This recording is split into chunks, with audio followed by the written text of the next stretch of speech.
For a great cup of joe, there's one thing you should know. Your morning brew can also be playful. Buff Boy Brewing guys make the temperature rise. And you surely feel naughty when you swallow our coffee. If you want some real heat, give your mouth a fine treat. You will want some more, rest assured. Buff Boy Brewing, you can't get enough of. It's time for The Scribble, your weekly fix of celebrity chats, bizarre stories in the news, and basic random chatter with best-selling author and syndicated radio host Jeremy Bradley. Make sure your seat is in the upright and locked position and your barf bag is securely in place. Here's Jeremy Bradley.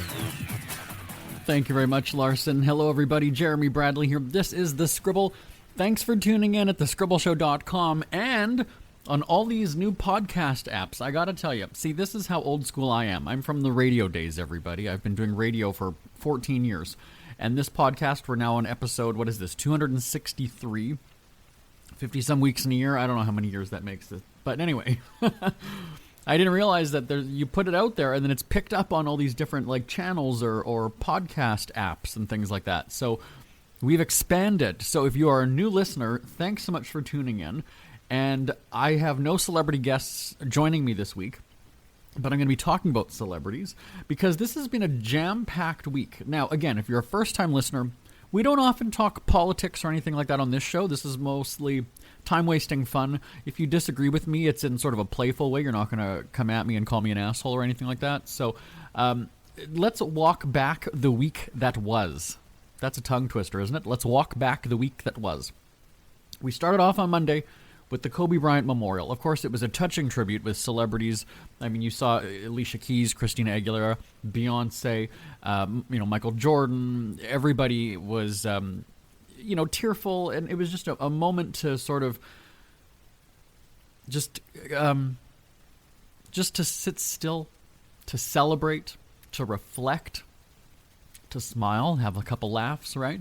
And so it was a very touching moment. And then, of course, TMZ reports that people are then hawking a bunch of the memorial items on eBay. I feel a sneeze coming on, so if you hear me like pausing and everything like that, it's that I'm about to sneeze. We're off to a great start, first-time listeners, aren't we? No, but, you hear that all these people are going to start hawking, like, the ticket stubs and the just different, souvenirs or whatever, right? If you got a little card, like the program or whatever it was when you went in there or whatever, people are selling those things on eBay. And according to TMZ, people were getting, like, upwards of, $2,000, $3,000 for some of these things and then bundling them and selling them for $3,000 and $5,000. Well, eBay then went and shut it down and said, that's against our policy. I guess they're saying that you're profiting from somebody's death, but this is where I question it. Now, first of all, let me say, I'm not defending the people that are doing this. I'm not saying that absolutely, hey, I got this, I'm going to sell it now.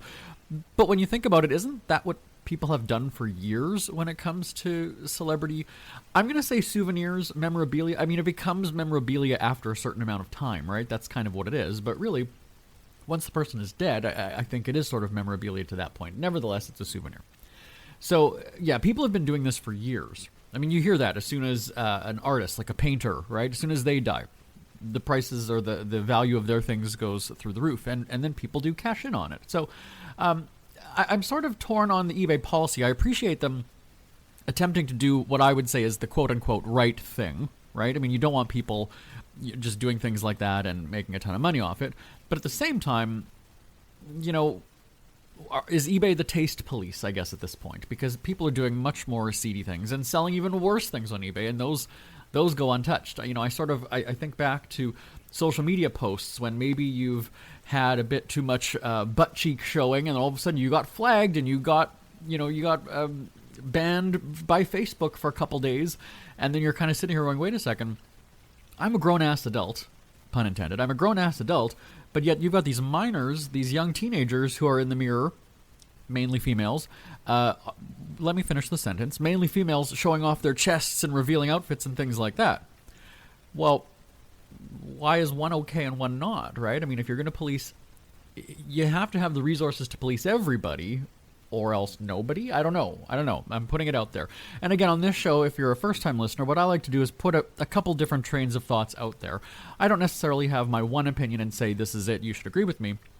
Sometimes I'll put an opinion, generic, an opinion, not mine, and just see what people think, see if they agree. Maybe it'll make you look at things a different way. So that's about the Kobe Bryant thing and the memorabilia profiting off of somebody's death on eBay.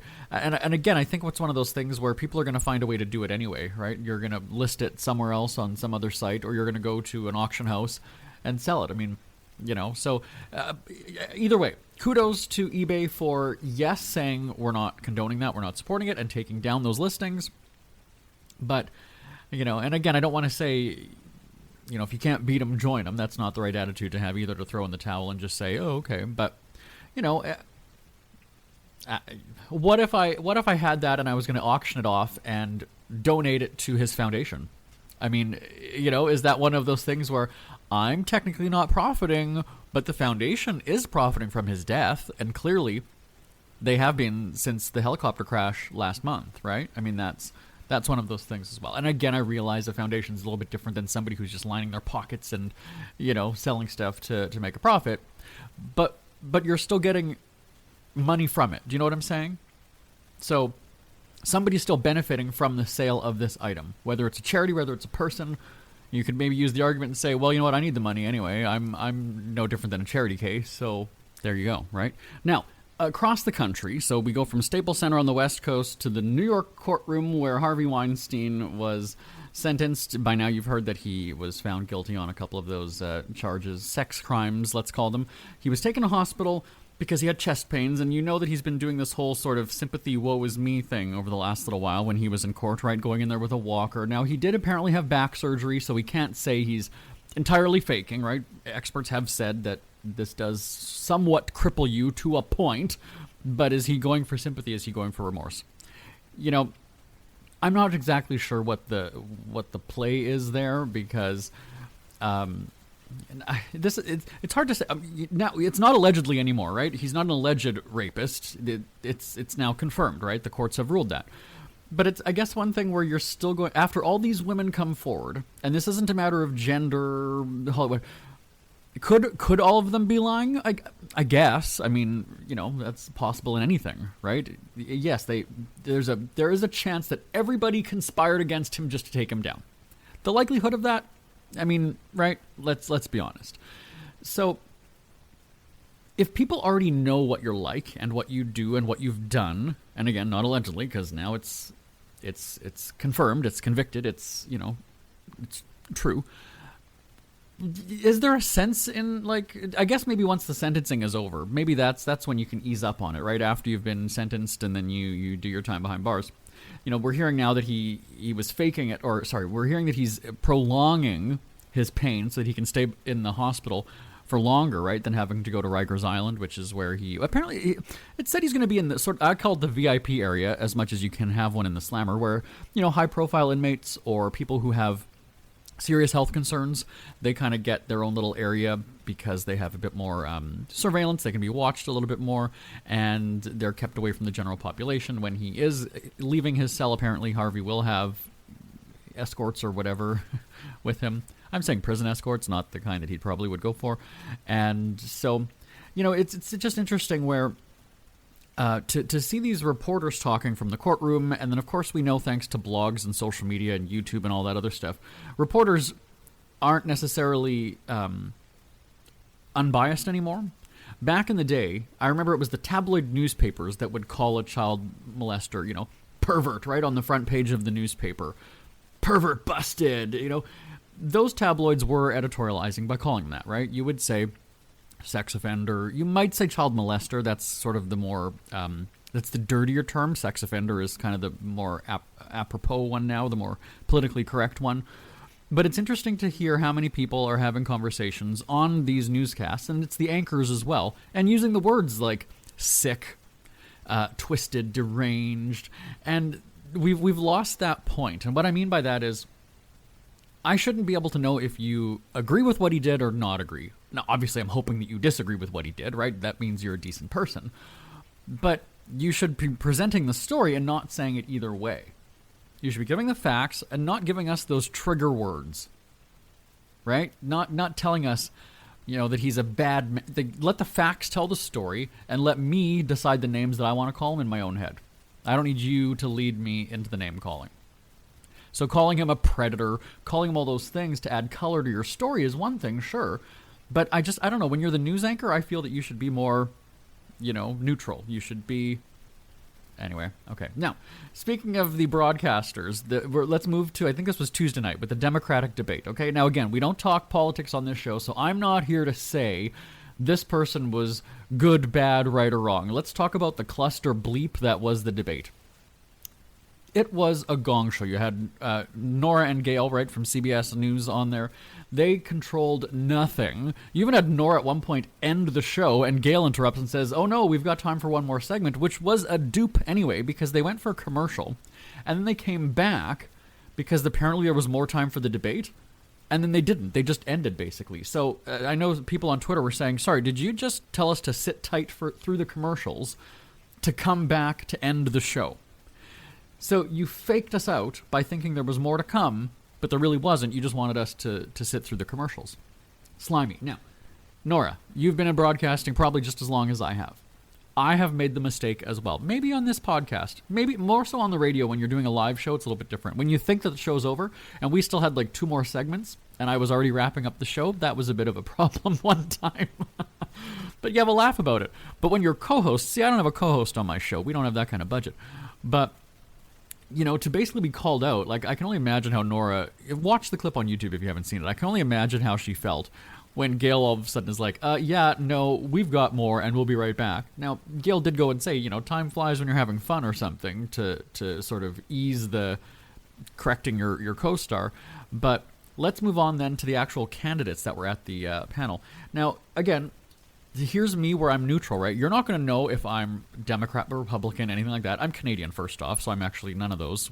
But I think, 1, you're representing a party, and then 2, you're representing yourself, right? If I cared anything about politics, and I don't, but if I did, or maybe I was watching for the first time because I wanted to get involved. Hey, you know what? The country's talking about this. I want to see what it's all about. I guess you have your viral moments for the cable news channels, right? So the morning shows will then talk about it and play the clips of, Joe Biden being the angry old man who says, I'm not going to shut up. I'm not going to stop. Everybody else has gone over. He got his applause and his laughter the first time, but then he kept doing it. And so I think they were all going for moments that you get your applause line the one time, and then you've milked it 2 or 3 times, and now it's landing flat with a thud, basically. And so I felt that there was a lot of juvenile... It was a free-for-all. And again, I'm not lending any sort of different commentary than you haven't already heard all week, because that's exactly what people have been saying. But for me, like, it would make me actually tune out and go, I can't listen to this. I don't want to get involved in politics. Now, again, it depends on which party I belong to or which one I support or vote for. But I don't know. Like, it struck me odd that here they are saying, we are all unified in defeating President Trump. That's what we all need to do. And then in the next breath... destroying each other's records and just so I was getting whiplash. Like, okay, wait a second. Do I like her? Is she? No. She's okay. Wait, she's bad. All right, but he was, but that wasn't proven. But she's saying he did it. So, it was just really. Now again, from an entertainment perspective, okay, great. It was comical. It was entertaining. It was fun. But to get what were the takeaways, the serious takeaways when it comes to winning my vote or making it clear as to who I should support or what side of the debate I should be on, I don't know. And I would love to hear from you on this one. So we've gone about almost 15 minutes now, and I haven't given you the email address. Lots to talk about. So again, Kobe Bryant, Harvey Weinstein, Democratic debate. Email me live@jbonair.com. live@jbonair.com. We're going to take a break. I'm going to take you to Wednesday, right after this on the Scribble. Who are the Kardashians feuding with now? What did that little thug Justin Bieber do this time? Who's getting hitched? And who's headed for Splitsville? Hear the latest celebrity news and gossip every day on Entertainment Wrap-Up. The good, the bad, the ugly, but mostly the ridiculously hilarious. It's all recapped in this daily segment at entertainmentwrapup.com. Have a laugh at the expense of the rich and famous when they take themselves way too seriously. It's 3 minutes of time-wasting fun at entertainmentwrapup.com. Check out Entertainment Wrap Up at entertainmentwrapup.com. Brought to you by Speak Free Books. Isn't it crazy that you wait for payday, but before you know it, you're strapped for cash again? It's time to stop blowing your money and become a smart spender with the book, The Official Guide to Being an American Cheapskate at cheapskatebook.com. Learn simple ways to cut costs at home every day and during special times of the year. Don't go broke at Christmas. Don't remortgage the house for a fancy vacation. The book is filled with tips to save you money throughout the year. Check out the best-selling book, The Official Guide to Being an American Cheapskate at cheapskatebook.com or on Amazon and iTunes. Ever had something to get off your chest but never had the balls to say it? That's a load of crap. Speak Free with JB.com is exactly what you've been waiting for. Your chance to tell it like it is and not care what anybody else thinks. Have your say on issues of the day. Join newspaper and radio columnist Jeremy Bradley as he tells it like it is. Hundreds of thousands of people have stopped by, including some well-known celebrities who have had a chat with JB and speak candidly about what's really going on in the world. You can join them too. Have a rant or a rave. Be brave and head on over to www.speakfreewithjb.com now.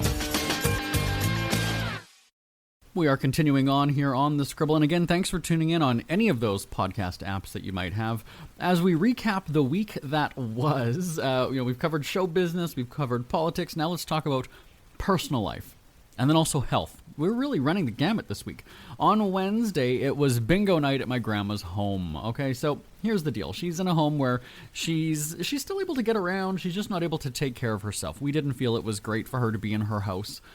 She's 92 years old, has dementia, just a very unsafe situation. So she's in a government-regulated or staffed place. Even she said to me on Wednesday, they're so good to me here. They are all so nice to me. And it's true. My family's witnessed it. So that's not the point of the story. Point of the story is on Wednesday night, it's bingo, and I like to go because it's bingo with my baba, my Ukrainian grandma. How can I not go to it? Now, it starts at 6 p.m.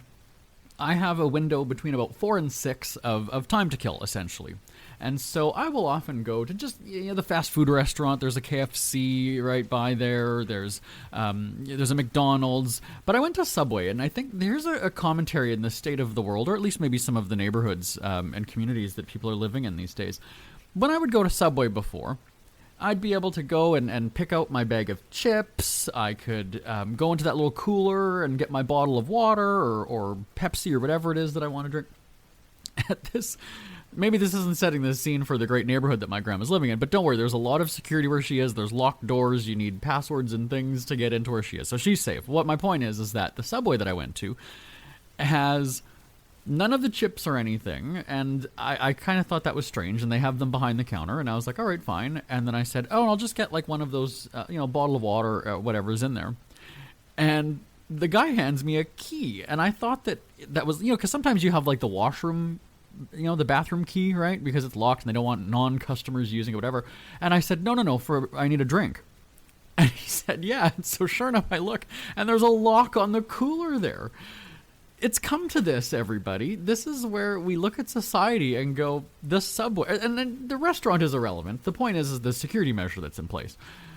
The fact that they've got to lock up $2 bottles of soda, pop, soft drink, whatever you call them where you live, they have to be locked up.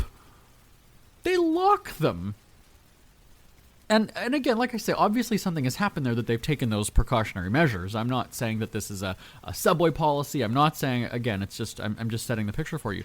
So basically, you can't just casually go and say, I'd like the bag of Doritos and the whatever. You basically have to ask for that kind of stuff. So I just thought that it was very strange that that's kind of where this neighborhood has come to. And then as I was sitting there was a drugstore employee and I guess a regular customer of the drugstore that had come in, and I heard them talking. And I start to hear the customer was an older guy. I start to hear the older guy ask about, like, what was going on in there yesterday. I guess there was some sort of a kerfuffle or scuffle or drama, let's say. And then the employee started saying, like, oh yeah, he got busted shoplifting, da da da da. And of course I'm looking around going, where the hell am I? What is I grew up in this neighborhood. I did 30 some years ago. My parents still sort of live by there. And it wasn't like that at all. And I mean, I've even walked there to my grandma's place from my parents' house. I didn't feel unsafe, but now it kind of has me wondering, should I feel unsafe? And I think that that's a big question that we ask nowadays is, do you feel safe? And then the second question is, should you feel safe? My mom has always said, I walk my dogs very late at night sometimes, and she's like, oh, well, I would never walk through my neighborhood at that time. And I said, but your neighborhood is different than mine. I'm in a bit more of a wealthier neighborhood, so I don't have those concerns. But I also have 2 big dogs that I'm walking with. So it's, it's a little different than a woman in her 60s as opposed to a young guy in his 30s with 2 big dogs, right? Different story. But until somebody sort of puts that doubt in your head, right? I never did feel unsafe now until somebody asked me about it. But no, I don't know. It's just strange the way the neighborhood is and the way you look at society and community. I remember back in the day, I mean, my brother was probably, I don't know exactly how old he was. I would say not quite a teenager. He got busted stealing from a convenience store. I think he just took like a package of gum and then put it up his sleeve or something. And I remember when the store called, that they call your parents because they've apprehended you or whatever. Probably back in the day when you were able to grab a kid, right, and not apprehend them and hold them until somebody came. Now I'm arrested if I do that, right? But I remember my brother saying that he was scared shitless at the store because my mom had to go there to get him and either like pay for it or whatever happened. But I remember him telling me that as once we got older, he was saying, like, I was terrified. And I think that I knew my mom on purpose didn't go right away. I think sort of made him like wait it out. But the point of this story is we were scared to piss off our parents. Like you knew that, yeah, she is just down the street, literally not even a 5-minute walk. But if it's taking her 20 minutes to get there, that's 20 minutes that you are crapping your pants because you are in for it at home. Now, again, we weren't beaten, we weren't, abused as children. It was just that discipline and also the fear of pissing off your parents. You just didn't want to do that. Like, why, if we were sent to our room, well, we didn't have TVs and devices and things like that to occupy our time. We absolutely, they say you sit there and think about what you've done. Well, that is all that we really could do. And it was effective. It worked. None of us, I haven't, I'm pretty sure none of my brothers have been arrested, but, we've turned out to be okay adults. But we respected authority, and things were a little bit different. So to be with all these grandmas and bingo on Wednesday night, it was just like, the good old days where I don't know I don't know 99% of the people there, right? I know my grandma, and then like a couple of the staff members, I might know them by name, but I know one person there, so I know, let's say, 1% of the population. But I have this respect for all these people who are in different stages of their life, whether it's illness, disability, whatever it might be, that it's going to be cliche, that term of respect your elders. Like, it's not even about that. It's just, I look at you and go, and I don't mean this disrespectfully, you're old and you're feeble. I should look out for you. Right? Like, I should be extra cautious around you that, if you're walking, I'm not going to walk past you and knock you over. Like, but maybe that's just being a decent person, common courtesy, being a human being, a compassionate person, empathetic, all these words that you can throw out there. So it's just it's this weird parallel where I go from a restaurant where I'm sitting there going, am I going to get robbed when I'm sitting in here? Because they've got things like locked down, and I'm hearing about these aggressive thefts next door at the drugstore, to now going into this place where, like I said, they've got locked doors and security. What is happening in the world? It's a little bit scary and disconcerting. I mean, I don't know. And then there's those, it's situations like that or thoughts that you have that kind of make you sit there and go, I kind of just want to hide out in my house all day. I'd actually rather not face the world and step out there, right? Which leads us to the coronavirus story. All these stories are weaving into each other very nicely. While I was visiting Baba at the home, the president, President Trump, was addressing the nation, addressing the world really, and sort of downplaying how things are going. And I was half listening and half not. Right? They were having the seniors were having dinner, so it was a little bit loud, but I could still hear the gist of what the president was saying. And I kind of sit there, and again, we're not talking politics. The point of this one is, if you've got health officials, doctors, right, i.e. medical professionals, doctors, that are part of like the Center for Disease Control in Canada, like Health Canada, so I guess they're not necessarily non-profit organizations. I mean, they're arms of the government, essentially. So I would assume, and just an assumption, but I would assume that they're staffed with knowledgeable and qualified people. What my point is that if Health Canada is telling me, don't eat this, don't have that, this is bad for you, I'm going to believe them. Like when they have those product recalls, right, and they say that there's listeria, what is it? Listeria, whatever, H1N1 or Ebola or anything like that. If they're going to tell me, don't do this, don't consume this, don't have this, don't buy this, don't touch this, don't breathe this in, don't do it, I'm going to listen to them, because I think that's just how we're trained as society, is that a doctor tells you this, then the doctor is right. Of course, there are instances where there's conflicting information, and, if this is a relatively new illness or virus, that things might be changing. I understand that too. But it's kind of interesting when you see all these other countries that are taking huge precautions, and then you've got this guy come out there, and he likes to use the word great, right? We're doing great. Things are great. We're great. Great, great, great, great, great. You do get to a point where you're kind of like, great isn't really a nice word to use when you're talking about something like this, especially when the world, or at least your country, is looking to you for comfort or solace in the news that you're delivering. So it was very interesting to hear somebody who's sort of disagreeing with the experts. So that would be like me going and saying, I'm not an animal expert, but your dog's injury is not that bad. He's fine, right? Like, who am I? Okay. Great.